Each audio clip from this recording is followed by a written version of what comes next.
బేతాళ కథ. ధర్మ సందేహం.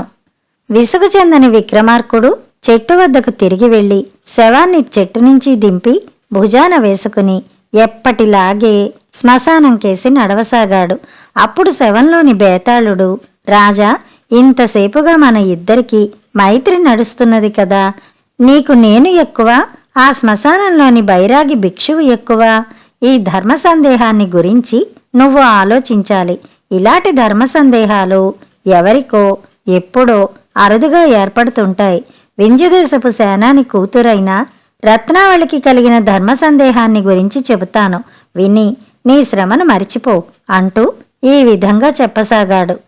ఒకప్పుడు వింధ్యరాజు వద్ద శ్రీమంతుడనే సేనాపతి ఉండేవాడు. ఆ దేశంలోని ఒక ప్రాంతంలో దొంగతనాలు, దోపిడీలు అవిచ్ఛిన్నంగా సాగుతూ ఉండేవి. శ్రీమంతుడు ఆ ప్రాంతం పైన తన సేనలతో ఎన్నోసార్లు దాడి చేశాడు. కానీ ఒక్కసారి కూడా దొంగలు దొరకలేదు.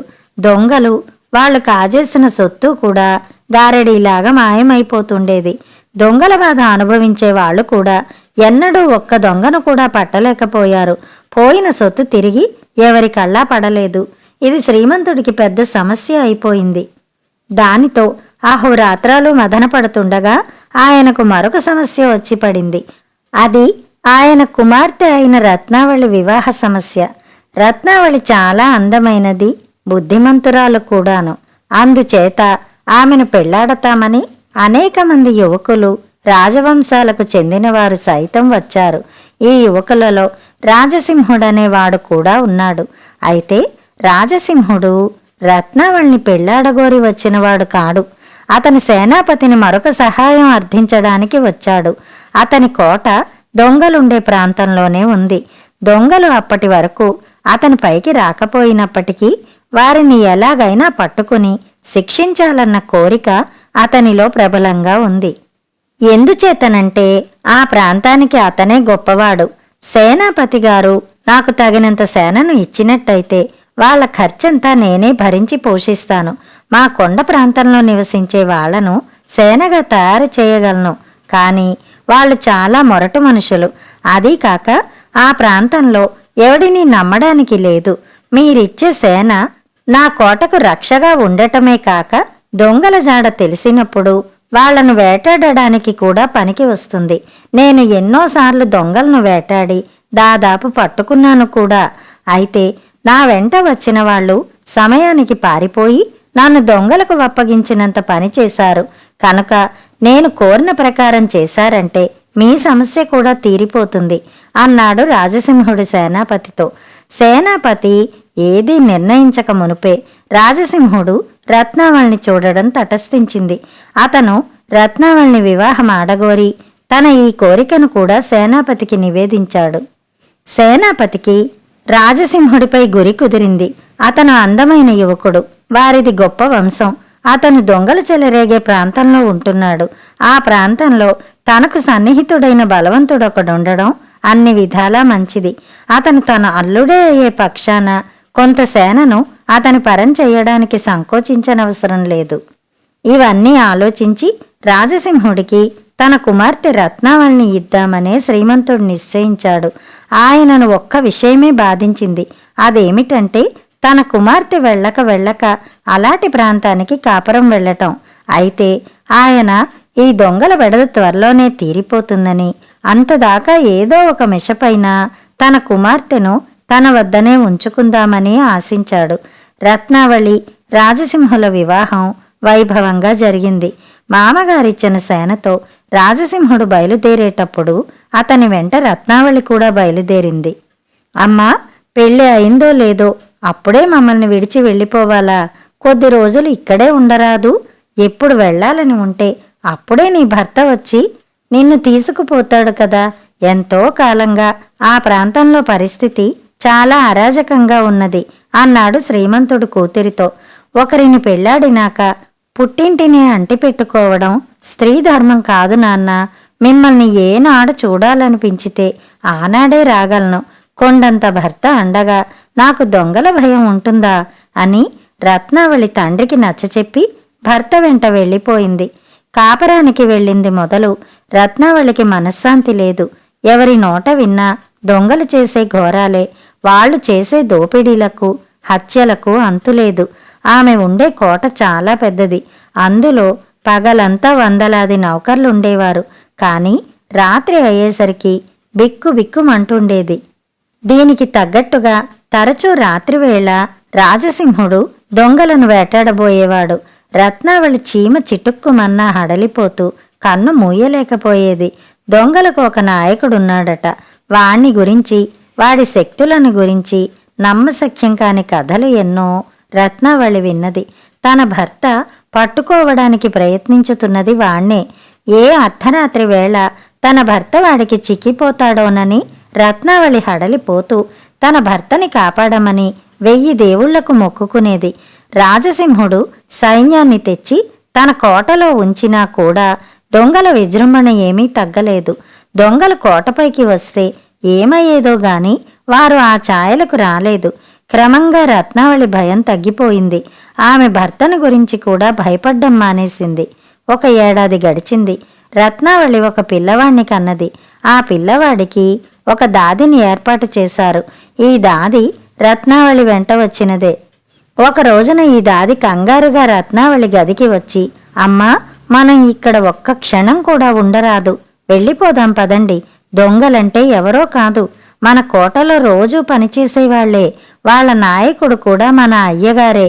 నేను వాళ్లను కళ్ళారా చూశాను అన్నది.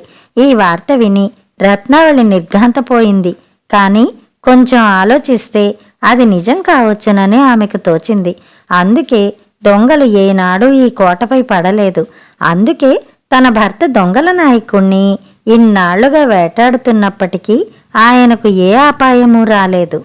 తన భర్త పెద్ద నాటకం ఆడుతున్నాడు. తన తండ్రి కళ్లల్లో దుమ్ము చల్లటానికి సేనను తెచ్చుకున్నాడు. సేన కోటలో ఉంది. బయట దొంగతనాలు జరుగుతున్నాయి. దొంగలను రోజూ వేటాడుతున్నట్టు నటిస్తున్నవాడే దోపిడీలు, హత్యలు చేస్తున్నాడు. అయితే రాజసింహుడు తన పైన ఎంతో ప్రేమగా ఉంటాడు.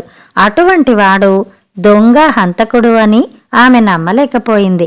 నిజం కళ్ళారా చూస్తే గాని నమ్మరాదని నిశ్చయించుకుంది.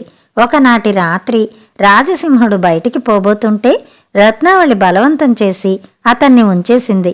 ఒక రాత్రి వేళ అతను చప్పుడు కాకుండా తన పక్క మీద నుంచి లేచి తన భార్య నిద్రపోతున్నట్టు రూఢీ చేసుకుని బయటికి వెళ్ళాడు. అయితే రత్నావళి నిద్రపోతున్నట్టు నటిస్తున్నదే గాని నిజంగా నిద్రపోవటం లేదు. భర్త బయటికి వెళ్ళగానే ఆమె లేచి ఒక నల్లని మేలిముసుగు వేసుకుని తాను కూడా బయటికి వెళ్ళింది. తెల్లని దుస్తులు ధరించిన తన భర్త భవనానికి కొంత దూరంలో ఉన్న చింత చెట్ల మధ్యకు వెళ్లి చీకట్లో అదృశ్యం కావడం గమనించింది. ఆ తోపు మధ్య ఒక వట్టిపోయిన దిగుడుబావి ఉంది. రత్నావళి ఆ బావిని చేరి తొంగి చూసింది. బావి అంతా చీకటిగా ఉంది. అయినా తన భర్త ఆ బావిలోకి దిగి ఉండాలి. అందుకని రత్నావళి తాను కూడా బావిలోకి దిగింది. బావి అట్టడుగున గోడల వెంబడి ఏవో పొదలు పెరుగుతున్నాయి. ఒక పొద వెనక నుంచి ఆమెకు అస్పష్టంగా మాటలు వినిపించాయి. ఆమె ఆ పొద వద్దకు వెళ్లి చూడగా దాని వెనక సన్నని ద్వారం కనిపించింది. దాని వెనక ఒక పెద్ద మాళిగ ఉంది. అందులో జనం ఉన్నారు. వారి మధ్య రాజసింహుడున్నాడు. అతని చుట్టూ ఉన్న వాళ్ళందరూ తమ నౌకర్లే. అయితే వాళ్ళిప్పుడు తమ యజమానితో వినయంగా మాట్లాడక చాలా పరుషంగా మాట్లాడుతున్నారు. నేను మీ నాయకుణ్ణి, ఆ సంగతి బాగా గుర్తుంచుకోండి. నాతో ఎదురు తిరిగి మాట్లాడిన వాణ్ణి చంపేస్తాను అని రాజసింహుడు గర్జిస్తున్నాడు. మాకు నీ నాయకత్వంలో నమ్మకం పోతోంది. నీ వాలకం చూస్తే మమ్మల్ని సైనికులకు పట్టి ఇచ్చేటట్టున్నావు. మేం మరొక నాయకుణ్ణి ఎన్నుకుంటాం అన్నాడు ఒకడు. వాడు దివాణపు చాకలి. రాజసింహుడు చివాలున్న చాకలిపైన కత్తి దూశాడు. అంతలోనే 5-6 ఈటెల మొనలు అతని రొమ్ము మీద వాలాయి. ఇది చూస్తూనే రత్నావళి కంపించిపోయి నిలుచున్న చోటనే స్పృహ తప్పి మూర్ఛపోయింది. తిరిగి స్పృహ వచ్చేసరికి ఆమె తన గదిలో ఉన్నది. రాజసింహుడు సమీపంలోనే ఉన్నాడు. తన భర్త సజీవుడై ఉన్నందుకు ఆమె తృప్తితో నిట్టూర్చింది. అతను తన భార్యతో, నీ ఆరోగ్యం పూర్తిగా చెడిపోయింది. నిన్ను రేపే పుట్టింటికి పంపేస్తాను. నీవు పిల్లవాడు కొంతకాలం అక్కడే ఉండి తిరిగి రండి అన్నాడు. ఆ మర్నాడే రత్నావళి సైనికులను వెంటబెట్టుకుని తన కుమారుడితో సహా పుట్టింటికి వెళ్ళిపోయింది. దారిలో ఆమెకు ఒక ధర్మ సందేహం పీడించింది. ఆమె తన తండ్రితో భర్తను గురించి యథార్థం చెప్పాలా చెప్పకూడదా? బేతాళుడి కథ చెప్పి, రాజా, రత్నావళికి పట్టుకున్న ధర్మ సందేహమే నాకు పట్టుకుంది. ఆమె తన తండ్రికి విధేయురాలై ఉండి ప్రజాశత్రువైన తన భర్త రహస్యం బయట పెట్టాలా, లేక భర్తకు విధేయురాలై ఉండి తన భర్త రహస్యం తండ్రికి చెప్పకుండా దాచి ఆయన ఏ ఉద్దేశంతో తనను రాజసింహుడికిచ్చి పెళ్లి చేశాడో ఆ ఉద్దేశాన్ని భంగపరచాలా? ఈ ప్రశ్నకు సమాధానం తెలిసి కూడా చెప్పకపోయావో నీ తల పగిలిపోతుంది అన్నాడు. దానికి విక్రమార్కుడు, స్త్రీ పెళ్లి కాకముందు తండ్రికి, పెళ్లి అయినాక భర్తకు విధేయురాలై ఉండాలని పెద్దలు చెబుతారు. అది అలా ఉంచి దొంగల నాయకుణ్ణి పట్టుకునే బాధ్యత సేనాపతిది, ఆయన కుమార్తెది కాదు. అదీకాక రాజసింహుడు తన భార్యకు తన రహస్యం తెలిసిపోయినట్టు తెలిసి ఉండి కూడా ఆమెను తండ్రి వద్దకు పంపి ఆమె యందు తనకు గల విశ్వాసాన్ని ప్రకటించాడు. అందుచేత రత్నావళి తన భర్త రహస్యాన్ని తండ్రికి చెప్పవలసిన అవసరం ఏమీ లేదు అన్నాడు. రాజుకు ఈ విధంగా మౌనభంగం కలగ్గానే బేతాళుడు శవంతో సహా మాయమై మళ్ళీ చెట్టెక్కాడు. కథ సమాప్తం. కథ కంచికి, మనం ఇంటికి.